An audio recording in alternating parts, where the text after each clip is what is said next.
copulative or linking verbs, or intransitive verb of incomplete predication. The girl is ভার্বের ফর্মগুলো দেখে নেই। B অর্থ হওয়া, প্রেজেন্ট টেন্স বা ভার্ব অন। বি থেকে উৎপত্তি আরও present tense am, is, are। was, were past tense বা verb 2। been past participle বা verb 3। এ বাক্যে is প্রিন্সিপাল ভার্ব, কারণ is ছাড়া আর কোনো ভার্ব নেই। is intransitive ভার্ব এবং is এর সাবজেক্ট দ্য গার্ল।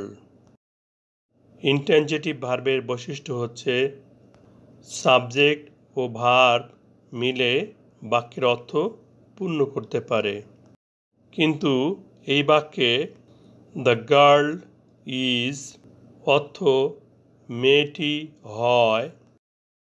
প্রশ্ন থাকে কি হয়? বিউটিফুল অর্থ সুন্দর, ফ্যাট অর্থ মোটা, হ্যাপি অর্থ সুখী। এরকম অ্যাডজেক্টিভ এর প্রয়োজন হচ্ছে, অর্থাৎ সাবজেক্ট ও ভার্ব ইজ বাক্যের অর্থ সম্পূর্ণ করতে পারছে না।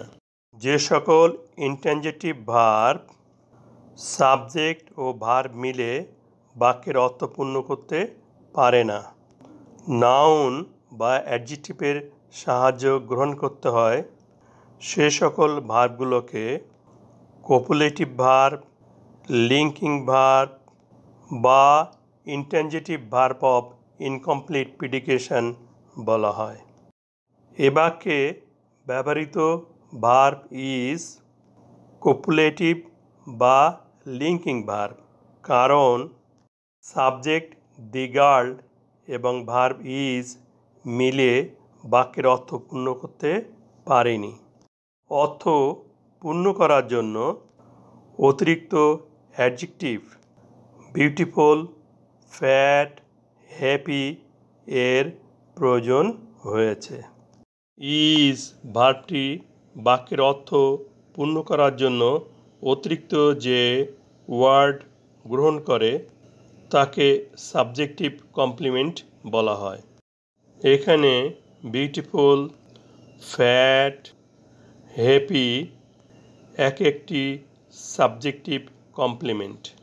বি এবং বি ভার্ব থেকে উৎপত্তি am, is, are, was, were, been এই ভার্বগুলো কোপুলেটিভ বা লিঙ্কিং ভার্বস বা ইন্ট্রানজিটিভ ভার্ব অফ ইনকমপ্লিট প্রিডিকেশন।